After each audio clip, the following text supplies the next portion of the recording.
Hello viewers, मैं हूं आपका दोस्त, आपका टीचर, आपका बड़ा भाई, और मैं आपका स्वागत करता हूं अपने चैनल मैथमेट्री में। आज हमारा फर्स्ट लेक्चर है 11th क्लास का, और 11th क्लास के फर्स्ट लेक्चर में हम लोग अपना फर्स्ट चैप्टर स्टार्ट करने जा रहे हैं, विच इज सेट थ्योरी। तो चलिए बिना देर किए शुरू करते हैं आज का lecture.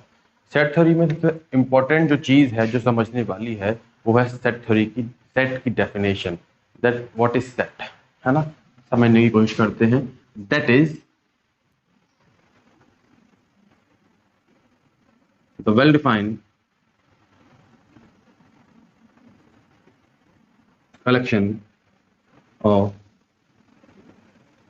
distinct objects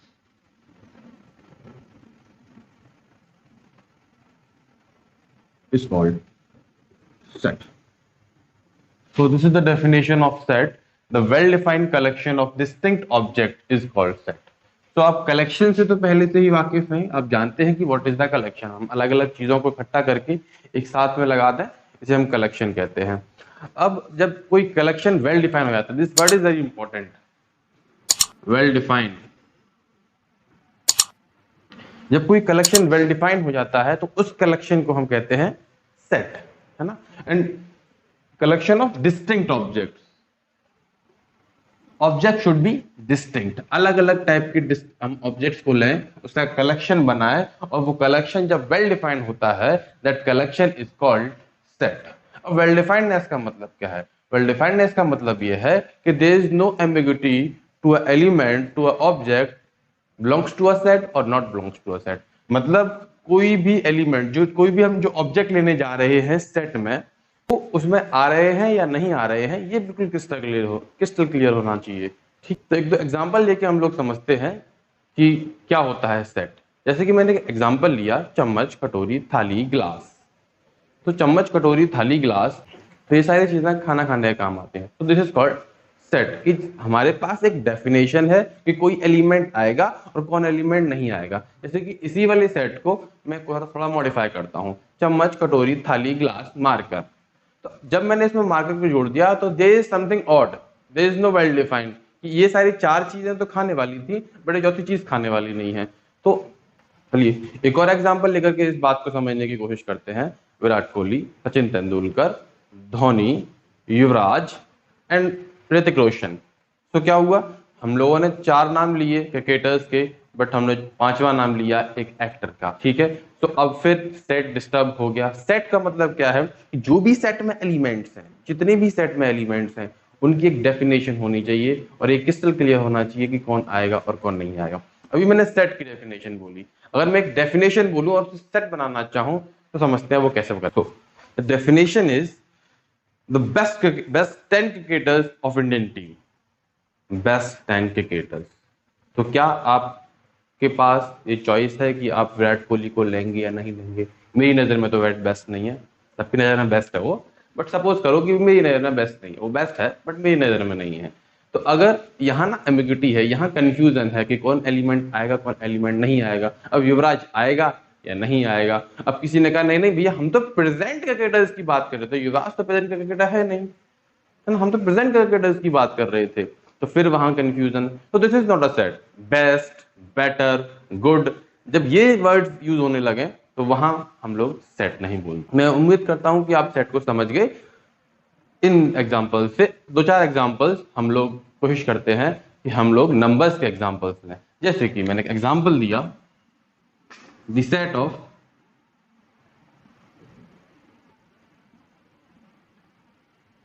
even numbers. तो दिस इज अ सेट। हम लोगों को क्रिस्टल क्लियर है कौन आएगा कौन नहीं आएगा, 3 नहीं आएगा, 2 आएगा, 4 आएगा, 5 नहीं आएगा, इस तरीके से, है ना। जब हम लोगों को बिल्कुल क्रिस्टल क्लियर होगी कौन इसमें कौन सा ऑब्जेक्ट आएगा और कौन सा ऑब्जेक्ट नहीं आएगा, दिस इज कॉल्ड सेट। या फिर मैं अगर सेट के एलिमेंट लिख दूं और बाद में उनकी डेफिनेशन लिख पाऊं तो then again this is called set. जैसे कि मैंने सेट लिख रहा हूं,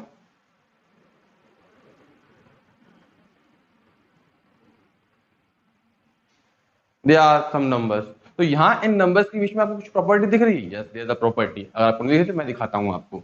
1 3 5 7, these are the odd numbers. क्या है ये? ऑड नंबर्स हैं। बट डेफिनेशन यहां खत्म नहीं हो जाती, क्योंकि अगर मैंने ये डेफिनेशन दे दी कि ऑड नंबर्स का सेट, फिर तो इसमें 9 भी आएगा, बट 9 तो इसमें नहीं आ रहा है। इसका मतलब क्या है? इसका मतलब यह है कि आपकी डेफिनेशन भी कंप्लीट होनी चाहिए। आपकी डेफिनेशन ऐसी होनी चाहिए कि हमें पता चले कि कौन सा एलिमेंट आएगा, कौन सा एलिमेंट नहीं आएगा, कोई भी कंफ्यूजन ना हो।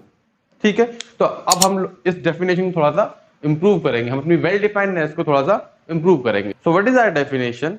Our definition is odd numbers between 1 to 7, या फिर हम कहें ऑड नंबर्स लेस देन और इक्वल्स टू 7, है ना?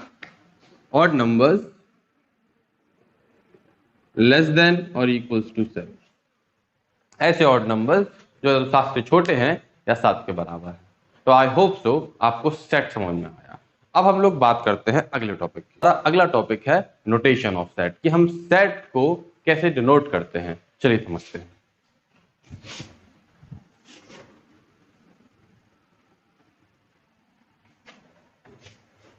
तो सेट को डिनोट करने का तरीका पहले मैं बता देता हूं, फिर मैं लिखकर बताऊंगा।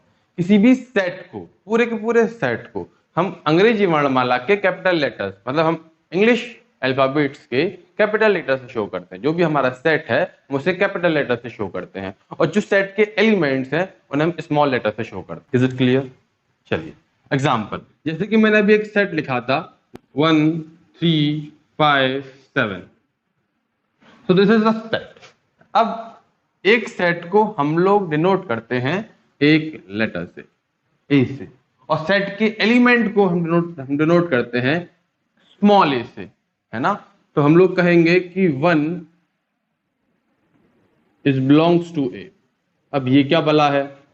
बिलोंग्स टू, है ना? जब कोई सेट का एलिमेंट उस सेट में होता है तो हम लिखते हैं वन, वो element is belongs to A.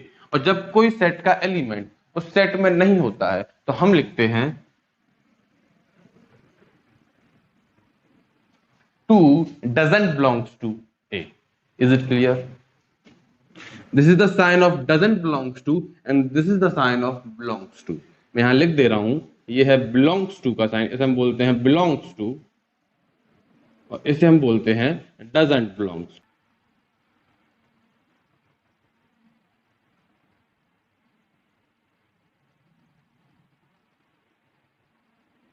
doesn't belongs to, है ना? तो आपको बात क्लियर हुई?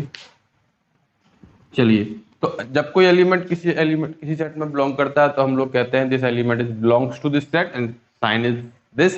जब कोई एलिमेंट किसी सेट में बिलोंग नहीं करता, जैसे कि 2 सेट ए में बिलोंग नहीं करता था, तो मैंने लिखा कि 2 डजंट बिलोंग्स टू ए। एक और एग्जांपल लेते हैं, एक और मैं एग्जांपल ले रहा हूं सेट का, और इसका नाम दे रहा हूं सेट ए। आप बताएंगे इसकी डेफिनेशन।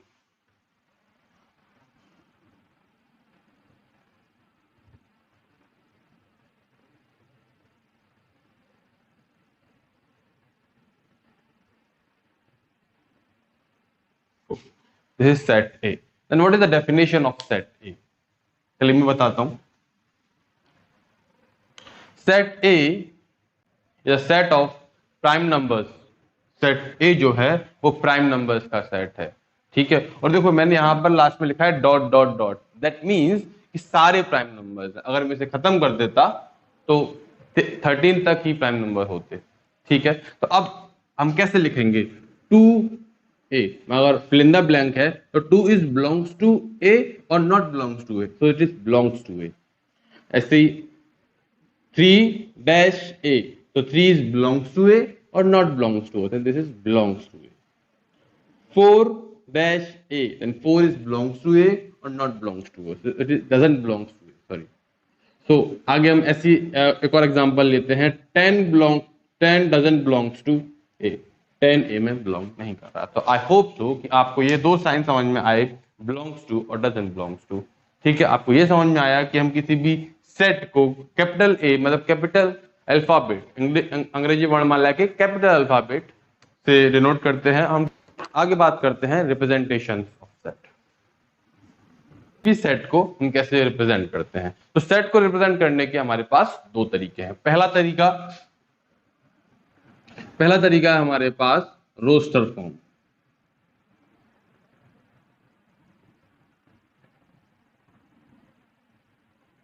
और दूसरा तरीका हमारे पास सेट बिल्डर फॉर्म।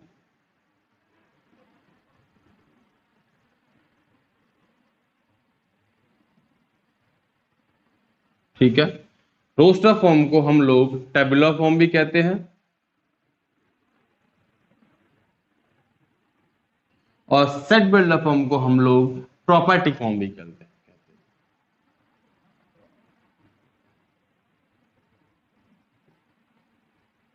तो आपको इन दोनों फॉर्म्स के दोनों नाम याद होना बहुत जरूरी है। हो सकता है एग्जाम में वो टेबुलर फॉर्म लिख दे और आप तो रोस्टर फॉर्म पढ़ के गए हैं, तो एक ही बात है। एग्जाम में वो प्रॉपर्टी फॉर्म लिख दे और आप तो सेट बिल्डर फॉर्म पढ़ के गए हैं। तो आपको दोनों नाम पता होने चाहिए, सेट बिल्डर फॉर्म और प्रॉपर्टी फॉर्म, रोस्टर फॉर्म और टेबुलर फॉर्म। अब क्या है रोस्टर फॉर्म और क्या है सेट बिल्डर फॉर्म, हम जनरली इनको रोस्टर फॉर्म और सेट बिल्डर फॉर्म बोलेंगे। ये बस हमें नाम पता होने चाहिए, अगर एग्जाम में आ जाए तो हम क्या करेंगे। ठीक है, अब क्या है इस बात को समझने की कोशिश करते हैं। तो मैं एक एग्जांपल ले रहा हूं और उस एग्जांपल को दोनों फॉर्म्स में आपको लिख के बता रहा हूं। तो इधर मैं लिखूंगा रोस्टर फॉर्म में किसी एग्जांपल को और इधर मैं लिखूंगा सेट बिल्डर फॉर्म में उसी एग्जांपल को।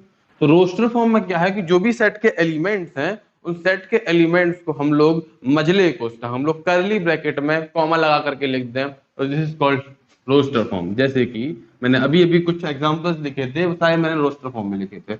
मैं अगेन एक एग्जांपल लिख रहा हूं, 2 4 6 8 and curly bracket close. So these are some elements belongs to set A. इसको नाम दे दे रहे हैं set A। 2 4 6 8। अब set A को हम लोग कैसे लिखेंगे सेट बिल्डर फॉर्म में, इस बात को समझने की कोशिश करते हैं। तो सेट A में जो सबसे पहले मैंने आपको डेफिनेशन बताई, तो डेफिनेशन में मैंने ये बताया कि आपको किसी भी सेट के एलिमेंट्स की वेल डिफाइंडनेस पता होनी चाहिए कि वो एलिमेंट्स कैसे हैं। चलिए, तो अगर मैं इन एलिमेंट्स की बात करूं, अगर मैं इन एलिमेंट्स की बात करूं तो ये कैसे नंबर्स हैं, ये इवन नंबर्स हैं और 8 से छोटे हैं। इस बात को कहना बहुत जरूरी है ना। ये 8 पर खत्म हो रहे हैं, हमें 10 की 12 की 14 की आवश्यकता यहाँ नहीं है। चलिए इससे कैसे है, हम लोग बिल्कुल नोटेशन बिल्कुल सेम रहेगा, ये भी ए है देन ये भी है। इसको सेट बिल्डर फॉर्म में कैसे लिखेंगे, इसको भी हम कर्ली ब्रैकेट में बंद करेंगे और एक लाइन लिखेंगे एक्स सच दैट एक्स, ये जो है डबल डॉट, इसको हम सच दैट बोलते हैं। क्या बोलते हैं, सच दैट, सच दैट। और हिंदी में बोलते हैं हम इसको इस प्रकार है कि।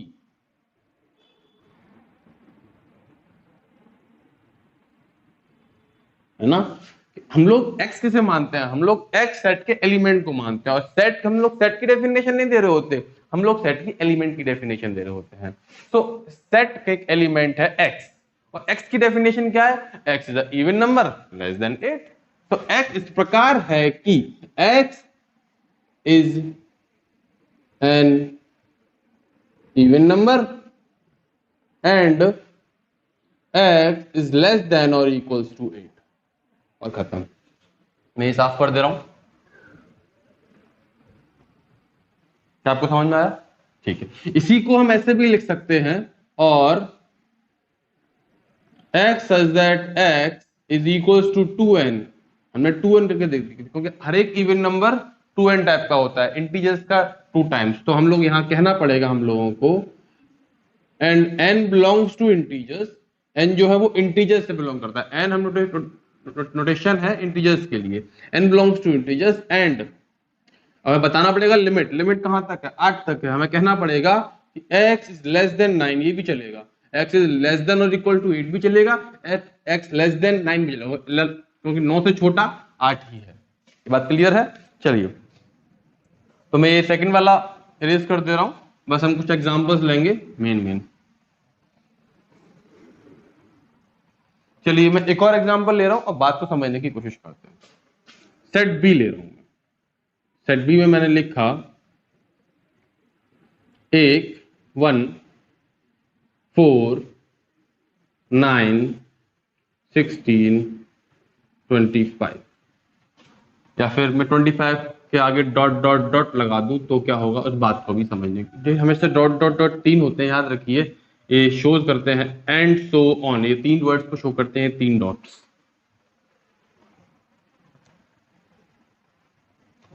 चलिए, तो बी इज दिस, तो इसे हम कैसे लिखेंगे सेट बिल्डर फॉर्म में। तो ये क्या है, जरा आप सोचने की कोशिश करें कि ये क्या है। ये क्या इंटीजर्स के स्क्वायर नहीं है, 1 का स्क्वायर 1, 2 का स्क्वायर 4, 3 का स्क्वायर 9, 4 का स्क्वायर 16, 5 का स्क्वायर 25 एंड सो ऑन। ये इंटीजर्स के स्क्वायर है। तो हम लोग कैसे लिखेंगे, जो एक एलिमेंट है, हम लोग एलिमेंट की यहाँ खास बात ध्यान रखें, यहाँ ना ये सबसे बड़ी मिस्टेक जो बच्चे करते हैं वो ये है कि वो लोग डेफिनेशन लिख रहे होते हैं सेट की।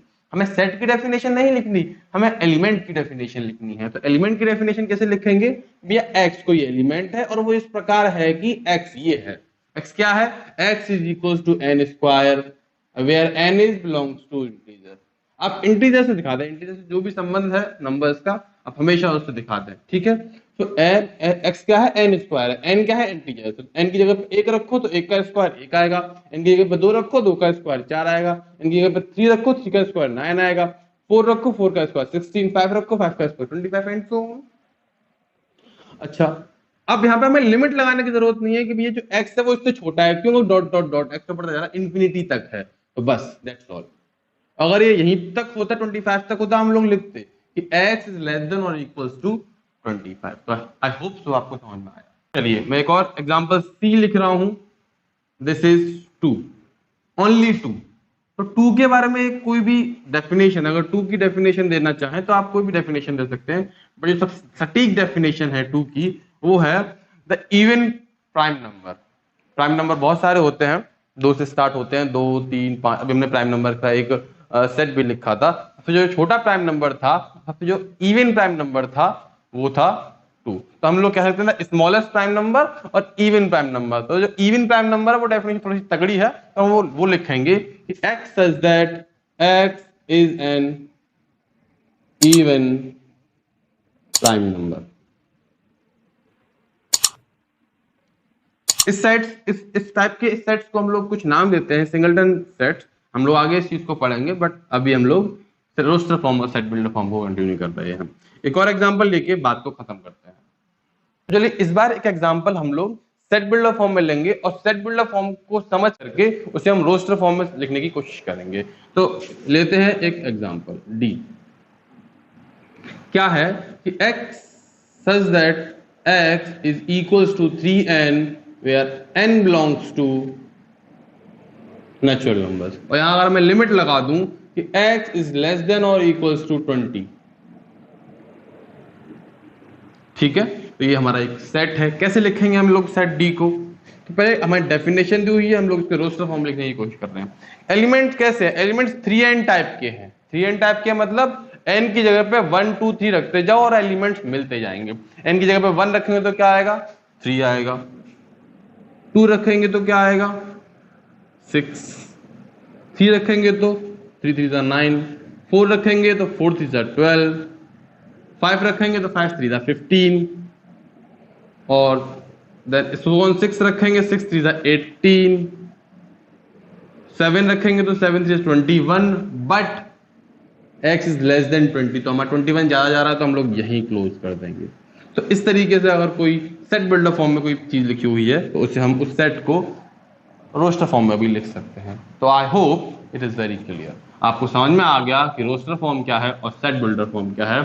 इसी सेट को रोस्टर फॉर्म में कैसे लिखते हैं, इसी सेट को सेट बिल्डर फॉर्म में कैसे लिखते हैं। अगर आपको जरूरत है एक और लेक्चर की जिसमें हम लोग अलग से बहुत सारे एग्जांपल्स को डिस्कस करें, तो आप मुझे कमेंट बॉक्स में बताएं। हम लोग एक और लेक्चर रिकॉर्ड करेंगे जिसमें हम बहुत सारे एग्जांपल्स को, इवन एक्सरसाइजेस को भी डिस्कस करेंगे।